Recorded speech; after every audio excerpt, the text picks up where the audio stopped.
Okay, what we have here is our new chopper. It's a John Deere 8700i.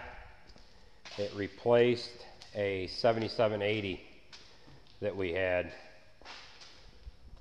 This unit here I ordered back in, it was just about the first part of September. And it doesn't have any emissions on it. It was the last built chopper, 8700 and 8800 series, prior to, I don't know if it was January, go ahead, you can open that. I don't know if it was prior to January of 2018 or just before that. They didn't have any emissions on them. This engine is a 19-liter Cummins engine. This one, I believe, is 700 horse, but it's the same engine that they use in the 8800. So this machine, everything's the same on it other than some of the electronic settings on the engine to give it a little more horsepower. There's not much of a difference between this and the 8800. Everything, the tires, the main components of the chopper, everything's all the same between the 87 and the 88. The main reason for going with an 87, we really didn't need anything this big. Maybe we probably could have got away with an 8600. Machine wise, the 8600 probably had a little more horsepower than the 87, or I'm sorry, the 8600 I think had a little more horsepower than the 7780 that we had. We had demoed an 8600 in second cutting in 2016, and I ran side by side with the salesman. He was running the 8600. He's never chopped before, and he outran me in the field. And I was tripping the slip clutch on the head on the 7780 and still couldn't keep up. So again, this is a 19-liter Cummins engine. Cummins sells their engines to Deere and for these bigger machines here. And we're just going to do a quick walk around. This unit, the kernel processor, which is used to, see if you can find a button to turn that light on up in there, bud. I don't know where it is. There should be a button there somewhere. Maybe he'll find it before I will. Do you know where it is, Charlotte? No. The kernel processor for this machine goes in right here. Let me find, there's a light there. Where is the button for it? Okay, we're back in motion here. We had to look around to find the work light here. There's a work light right up there above the rotary screen. We're going to turn that on here now. There. Whoa. Now that's our work light for this area. The kernel processor is going to go in right where my son's standing. It's going to set down in there, and the kernel processor is used to process the kernels in the corn silage. There is an electric winch here that is on an arm assembly, and this arm assembly comes out to the outside so that you can set the kernel processor down on the ground, or in this case we would be grabbing it from the ground and swinging it up in through this area to set it in place with where, well, they call it a grass chute here on the back of the blower. And well, actually the blower is here. The kernel processor is going to go down in below the blower right here, and the material will come into the kernel processor, and then the kernel processor will spit it up to the blower, which is in here, and then the blower is going to blow it up through the the pipe and dump it off into the truck. I'm kind of learning some things as we go here with this machine, because this is a new machine to me. I pretty well had the old one learned pretty well. This is the auto greaser. We had one on the other machine too. This one just happens to be located here. The other machine, it was located up on the operator platform on the left-hand side of the cab. I ordered this one with a low-dosing inoculant tank here and a high-dosing tank in the rear. There's a 100-gallon tank in under the engine in the rear. And this system, you can run one or the other, or you could run both. Get that off of here. Oh, that's the wrong panel. All right, I just took the wrong panel off. All right, I just accessed the little inoculant squeeze pump here, and then there's like an electric type sprayer pump that would pull the material from the larger tank that's in the rear. That inoculant nozzle is hooked to a rail here. Where the heck is it? It comes in on the blower. Dad, I think it's here. It's right here. Oh. Here's the nozzles. I would just loosen these two knobs up here and grab onto this handle, and that would pull the nozzles, which are up in the blower housing, out that are hooked to the inoculant dosing system here. So we're going to go ahead and put this cover back on the inoculant pump cabinet here. All right, we're going to close that up. We're getting the cover back in place. The kids are helping me here. You're going to toss that in there. Let me get out of your way here. You got to make sure you get the 2 feet down in the bottom there. You got to kind of swing it this way, swing it that way, pull it back up in the air. Hold on a second. You gotta get it in your the feet bottom are in the way, there. bud. You Here. gotta get it in there. All right, we're kind of done in this area where the kernel processor would go in, so I'll go ahead and turn that work light off. I'm going to climb down out of here carefully without falling. Junior's going to push this shroud cover down. Go ahead, can you push her there, bud? There. Oh. All right, so we're going to close this door down here. All right, now it has 42-inch rubber on it. This is the largest single tire that you can get for this machine. They're 900/60R42s, Michelin's. The other tire option, of course, is to run duals. You're supposed to be able to get the maximum ride comfort out of these larger tires. Did you get this? What's that? Did you get this? Did I lock it? Yeah, I locked it. Now we can hook this cable back up, and what that'll do is where is this hook anyway? I don't know where it hooks. Oh, right here. Alright. They got like a safety cable.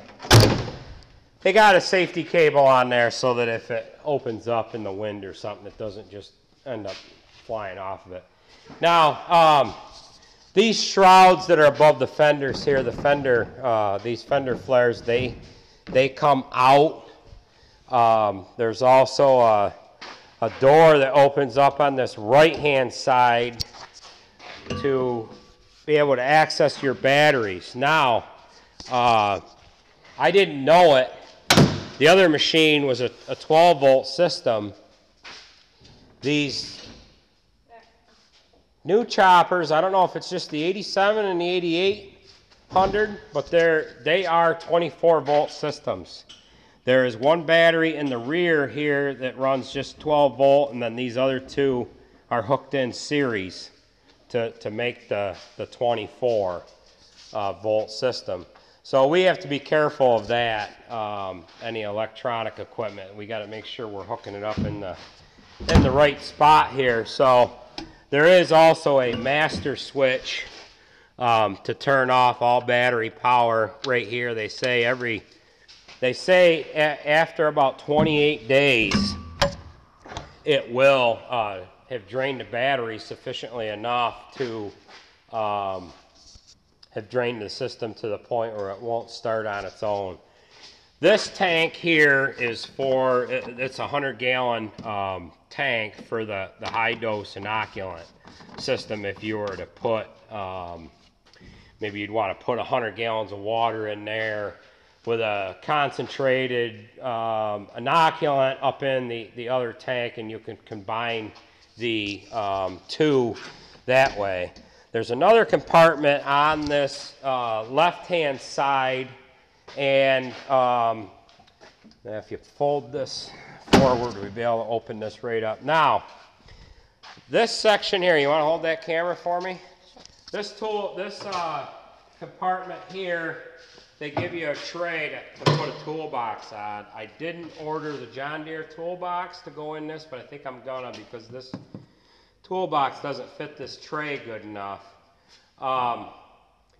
This area underneath here, this plate comes off, this opens up as well, and that's where our weights are to accommodate the heavier head up front.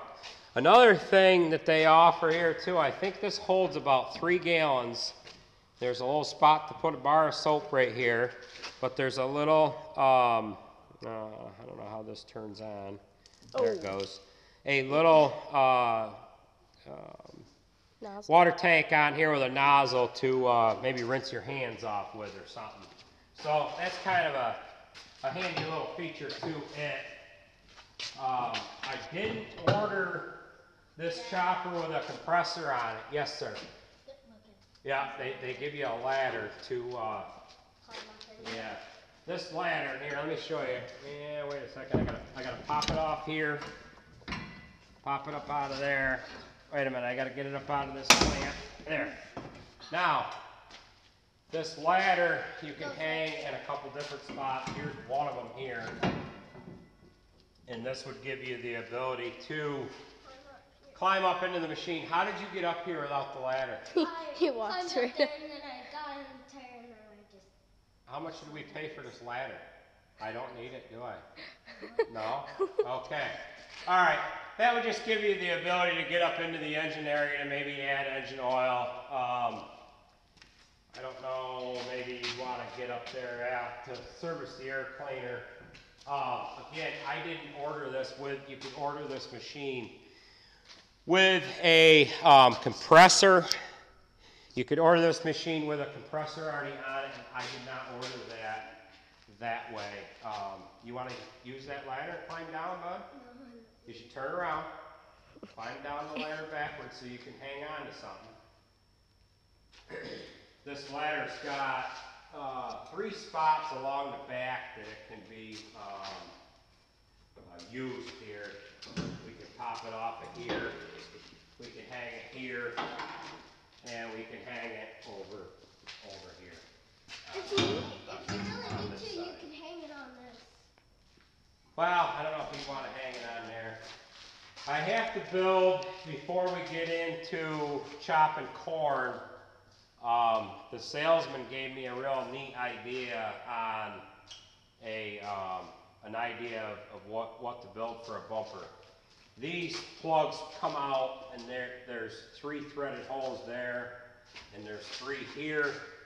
I could bring something down to put a nice bumper on down here and have it maybe follow the contour of the rear of the machine here to keep trucks from smashing up the back of the chopper here. Just take this safety holder here off, and maybe take this draw hitch off and put a either cut this or bolt another plate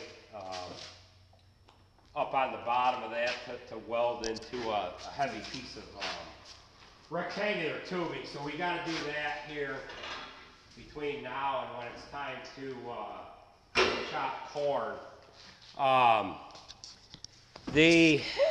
That's why you need the ladder. Another nice feature to this is the fuel fill. The fuel fill, you could more or less access it right from the ground. The last fuel fill on our 7780 was up top. You had to climb the ladder and dump the hose in to the top of the fuel tank to fill the fuel tank on the other one. I would imagine this holds the same amount of fuel as the other one. I did fill it up here earlier today to get it ready. It is Sunday, and we are going to be doing hay in a couple weeks here. So we're going to get these panels shut down here.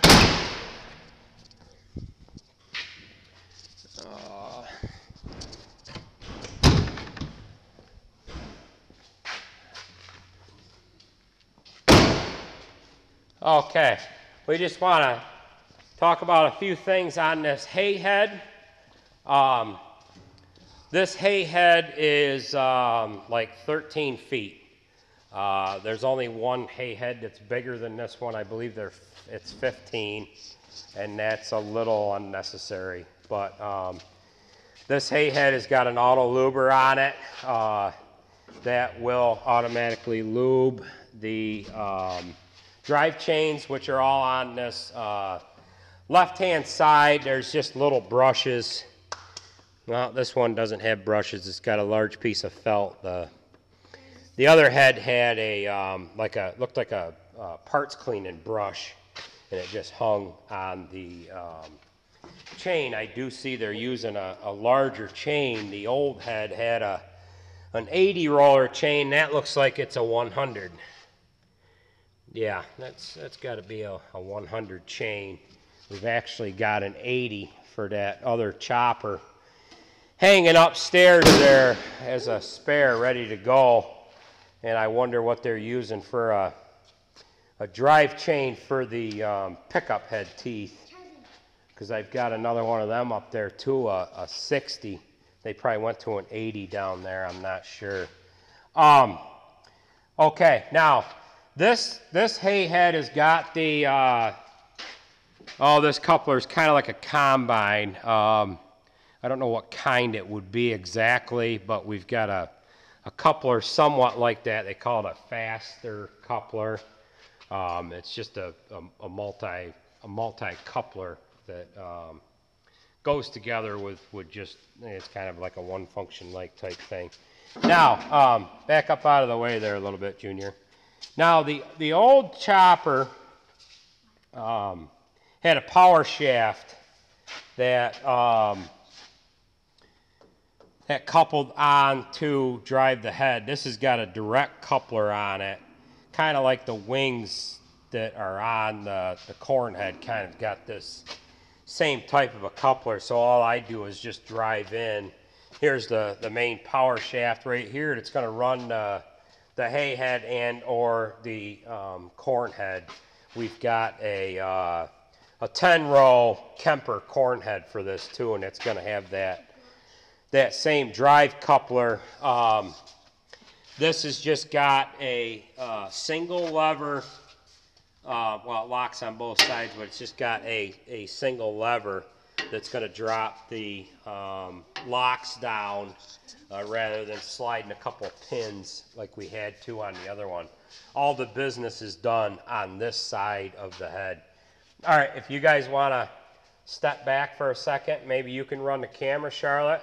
I'm gonna go ahead and I'm gonna couple this head on the chopper.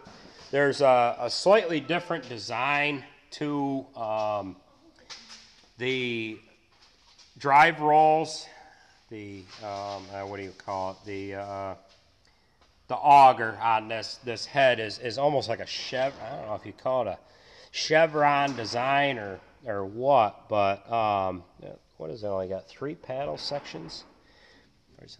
The other one had about 6, but there's a slightly different curvature to the flighting on this auger. The other one wasn't quite like that. And these paddles here, you want them in your long crop to be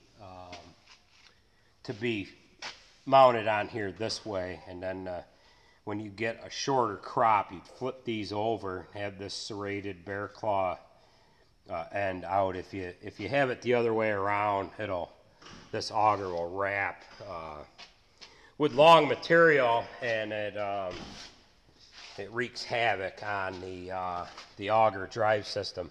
So we're going to go ahead and we're going to couple this up to the head here and try to wrap things up here. So if you just want to step back just a little bit, we'll go ahead and couple that together.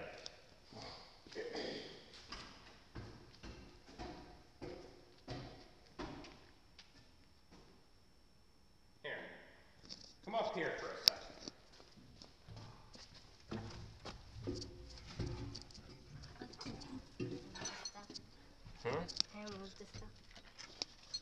You want to do the video right from here? Here, you can hold it. Hold it right back there. Why don't you sit on that trash pail there. Can you get it? Can you video it? Good enough? All right, so we're gonna start this up here and then show over here. And we're gonna turn our, I always call it road transport button because it doesn't let you use any of the hydraulic functions, but we're gonna go ahead and we're gonna turn our hydraulic functions on.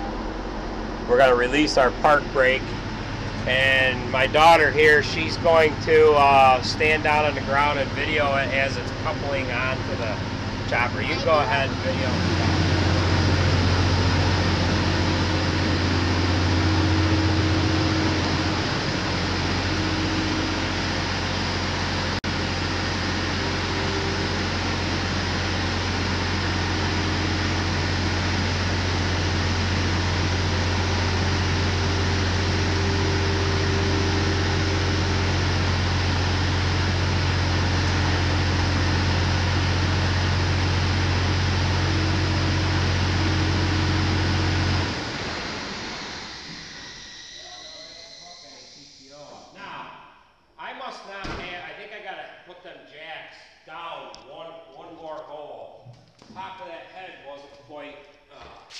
Lined up. So, yeah. The reason why, all right, let me take that camera for a second. We're gonna couple this up in a second. But the reason why this is crooked on the chopper, I've got the cylinder. There's a hydraulic cylinder on the front of the cutter head. Combine, you'd call it a feeder house. But it's right inside here. I'm going to crawl in. Oh. Okay. There is a cylinder right here. I've got the pin out of it. This cylinder, what that would do is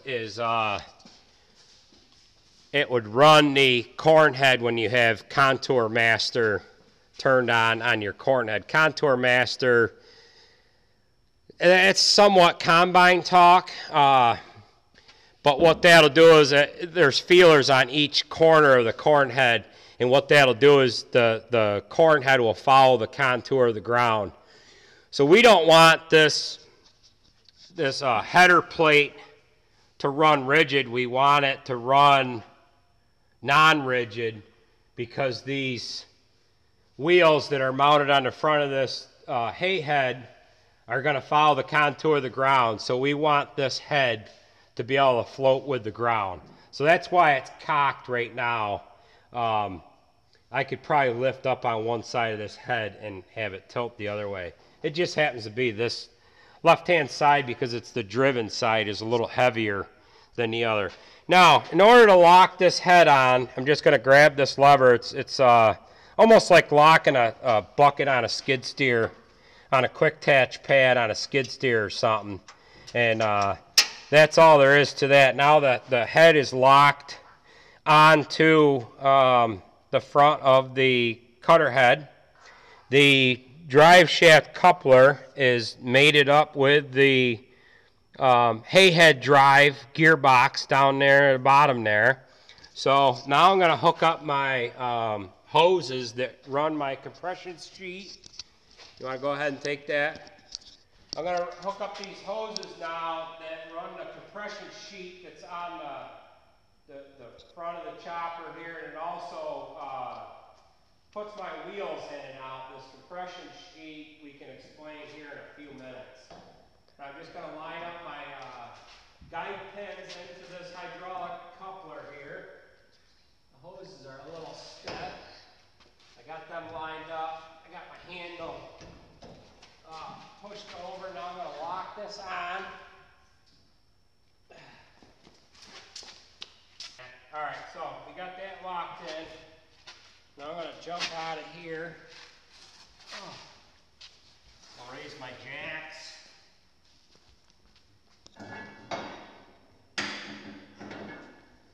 I don't know if I can pick this. Yeah, see, I can pick this right up. And it's just about, I don't know, maybe 100 pounds heavier on this side, so it naturally wants to fall to the left.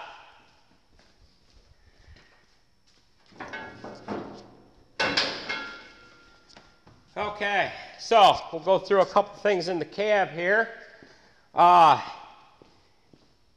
This chopper also has, I ordered this one with a camera direct wired on the spout. It's that black, you can just barely see it under the work light there.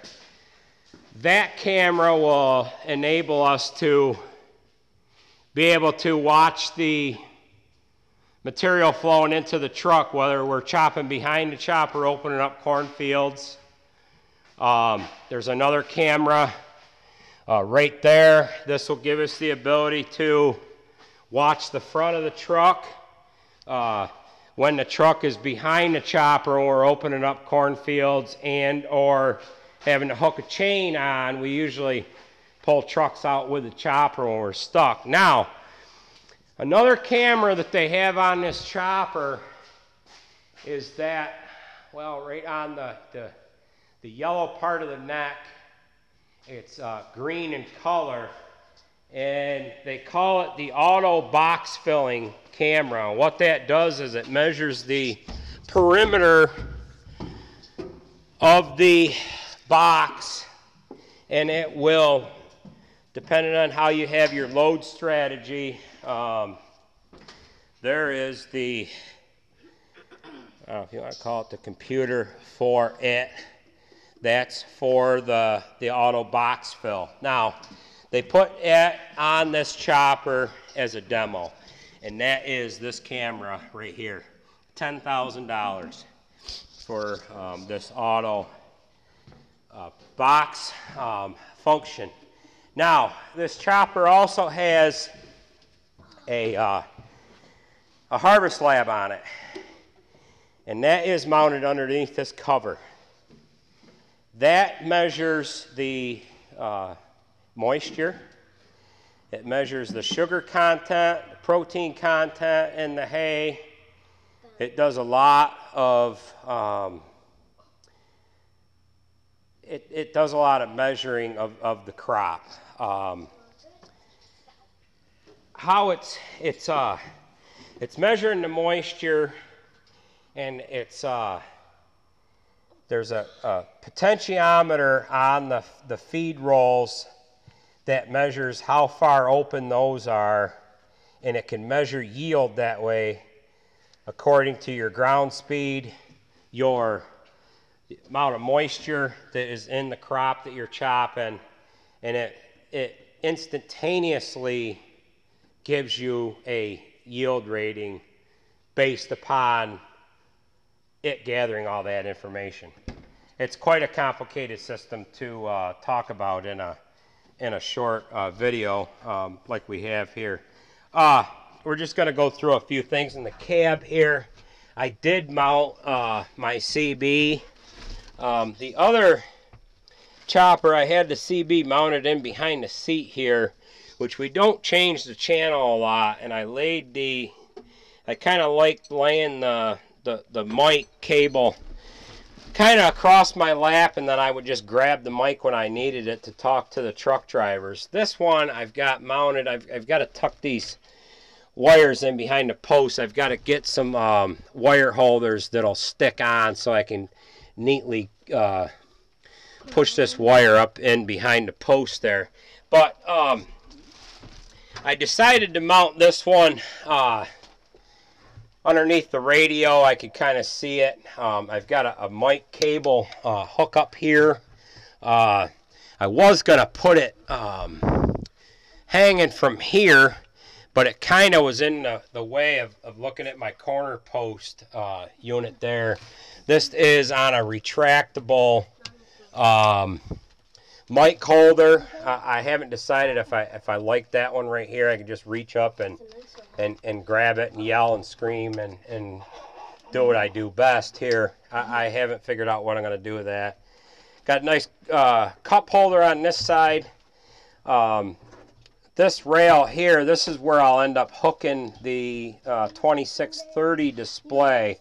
I've got to get the bracketry that's going to come off of this sliding mounting system here. I've got to get that from the dealer yet so I can mount my 2630 display here. I haven't figured out yet where I'm going to put my iPad. I do have another one of these. Maybe I can just attach it to there and maybe put it up above the 2630, or maybe there's a bracket that I can put my iPad on the 2630. I don't know.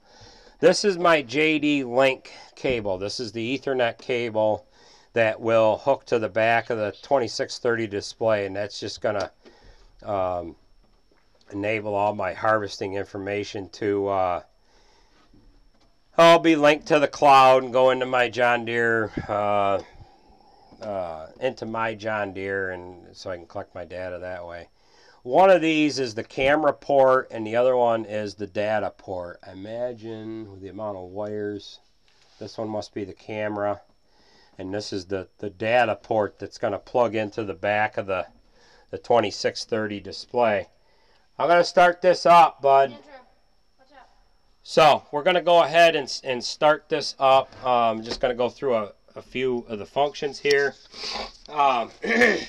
The salesman, he kind of laughed at me. I did not order. There is a refrigerator that you can buy that goes underneath this seat, and I did not order the refrigerator. I would have maybe bought a coffee maker if you could put a coffee maker in here, because we drink a lot of coffee, don't we, kids, huh? Drink it by the gallon. So we got a nice cup holder for that over here. And I think I've got, I don't know. Mom brings me a lot of coffee, though, doesn't she? Huh? All right, so we're going to start this girl up. All right, so a lot of these functions I have to learn.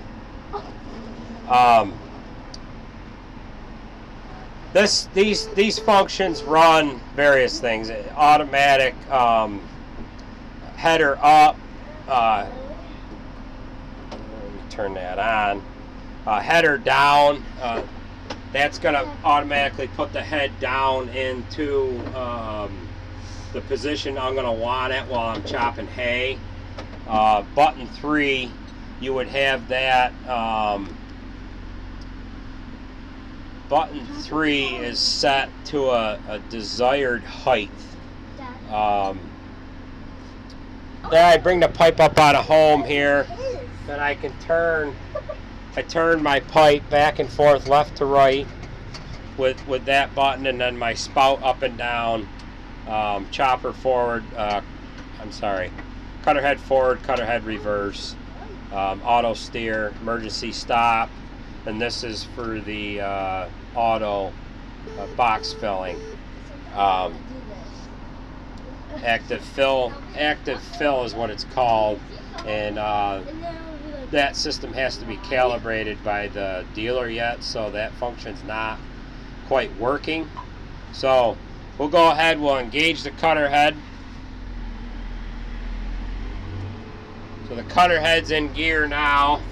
Now I'm going to go ahead and hit my I've got the pickup head is now running in forward. Now if I run a wad or I run a piece of metal, I hit this twice and it will raise my compressor sheet, and it will also run the head out in reverse to spit out a wad or a rock or whatever. Now to raise the compression sheet, which is that sheet that's raising right now. I run that off on this toggle here. I've also got these button functions on the back of the joystick, and I don't know why they're not working the way they're supposed to now. But I would go ahead and I would move my wheels out to the working position, which is all the way out. Lower my compression sheet all the way down. The compression sheet wants to ride on the, I'm going to turn this cutter head off. The compression sheet wants to ride on the windrow of hay. And what that does, it's tied to the auger that's on the head. So if you watch that compression sheet, when that compression sheet comes up, say if you run a big wad or something, it raises the auger. See how that auger's coming up? It raises the auger up enough to compensate the wad of hay that's coming through. And it also, what it does is it keeps the windrow from pulling several feet away from the front of the chopper. So we're going to go ahead, we're going to raise that up. We're going to close our wheels in to the road transport position.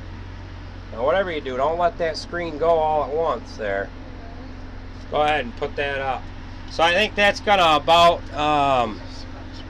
that's just about gonna wrap this video up, I think. There isn't anything else I can touch on. Got a nice trash can and a kid seat here on the floor. This is our little buddy seat. You can go under here. Yeah. What else have we got here? Yeah, just a regular AM FM radio, which I probably won't use at all. I hope that's Bluetooth compatible. I hope my phone can hook into that, so I ain't gotta wear my headset. The other thing they gave me, Dad, here, go ahead, put that seat down for a second. Pull that other yellow thing out. I've got an owner's manual in here and a couple other manuals in here, and then they gave me a, I thought this was a sales brochure, but it's a inspection and maintenance guide. Just goes through the basic procedures in which to go through, you know, as far as maintenance goes. This here, they gave me a parts book. Look at the size of that. and there's another one. And this doesn't even have a binding on it. It's got like, it almost needs a like a large 3-ring binder to have it put in. But being that it's John Deere, we're not going to be getting into the parts manual at all, are we? So that's gonna wrap it up here. We're kind of looking forward to Dad. We're kind of looking forward to hay season. Another thing I did to this today was I mounted my trucker mirrors. I can get out of the chopper here and I can show them to you. I've got one on the safety cage there, and I've got another one mounted on the grab handle up top. So let's go ahead and jump out of here, kids. Make sure you shut that door tight. There's another one right here. Another door. Yeah, that's right. That one picks up too. Yeah, it's hinged. Yeah, let's lift that up. I haven't had that one open yet. That one doesn't open. What are you talking about? It does. It's full. No, that one doesn't open. Yeah, over here on this right-hand side, we mounted a couple of mirrors. There's one right there by the CB antenna that I mounted that the trucker can kind of watch the load as it's loading in his truck, and he can tell where to be. And then I've mounted another one up on the grab handle up on top of the cab. They are John Deere telehandler mirrors that we've been using ever since we had a John Deere telehandler, and they haven't made John Deere telehandlers in a good big 10 years. There's a better mirror that you can get to put on there, and I might go ahead and choose to put that on as well. A big convex mirror opposed to those two rectangular mirrors, we'll just see how those go. I have seen other operators mount a big convex mirror on there that looks really good too. But I had those mirrors left over from the other chopper, so I figured I would go ahead and put them on there. The other chopper, we took the handrail off of it. We had a it must have been like a 100-gallon tank for inoculant when we were using that type system from before. We do use Pioneer Inoculant. We use their own pumping system and everything, and I'm going to continue to use that this year because I'm not sure.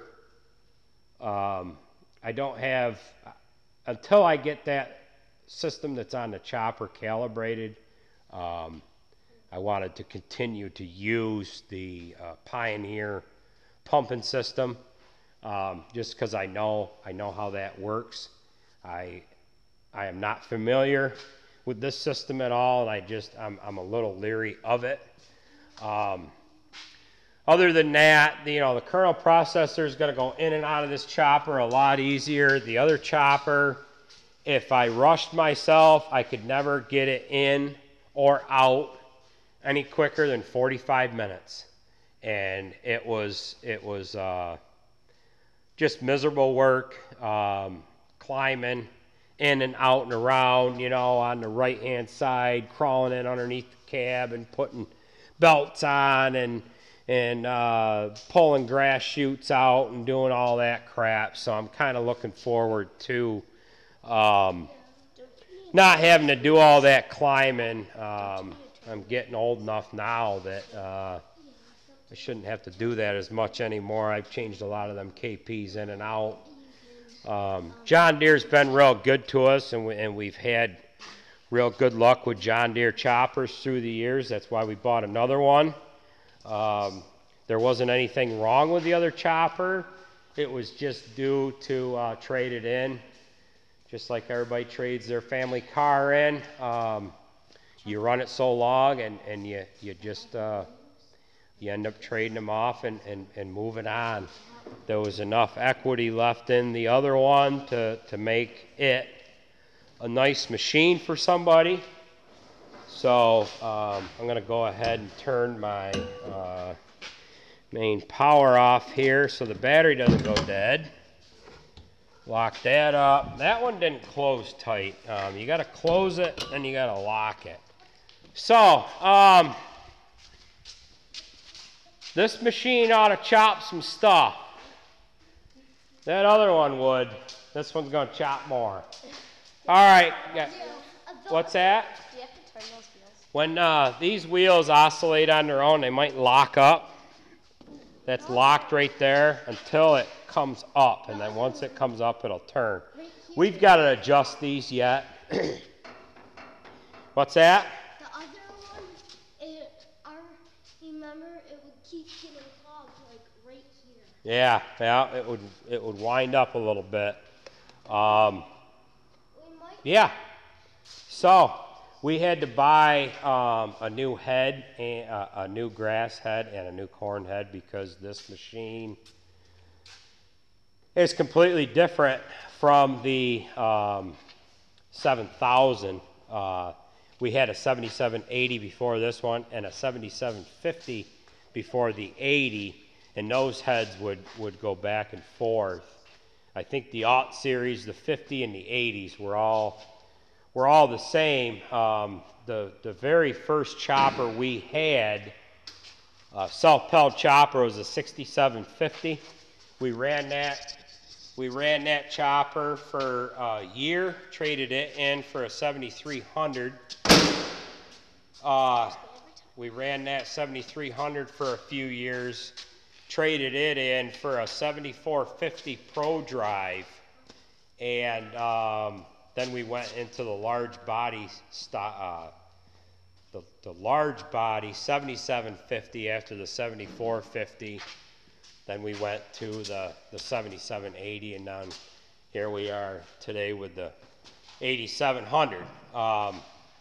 Prior to the self-propelled chopper, we had a Gale 1275 pull type chopper, and we chopped a lot of stuff with an 8300 that we had hooked to that, and we could make that grunt with that Gale chopper on it. Prior to the Gale, we had, hey, don't stand on that, you'll scratch that paint up on the rim there, bud. Prior to the Gale chopper, we had 3970s. We had a couple, 3 of them. And prior to the 3970s, I think we had a couple of 60s. And then back when I was junior's age, we had a 3800. And I can remember my father and my uncles chopping with that. And we had a 4430 on that, and then we bought an 8430. And we ended up blowing the gearbox on that. They blew the gearbox on that. That 8430 just chewed that up. My uncles ended up trading that chopper in for a 900 New Holland, and that tractor didn't end up screwing around with that chopper at all. That 900 New Holland, that withstood the horsepower that 8430 would put out. Now this is an 8430 articulator, the ones that were built back in the late 70s, 80s, not the 8430 straight frame that's out today. That would chew up a 900 and spit it out in little pieces. But chopping takes a lot of horsepower, and you need to get the job done. You need to get it done in a timely fashion, and you have a tendency to push the envelope a little bit, and you end up finding your weak spots. So I don't think we'll have any trouble with this one. I think we're going to have trouble keeping up to it with trucks. I think we're going to have trouble with it packing too. So, well, thanks for watching, folks. That's going to conclude this video, and we'll catch you at the next one. The next time you see this chopper, it'll have 4-foot windrows in front of it. Yep, okay.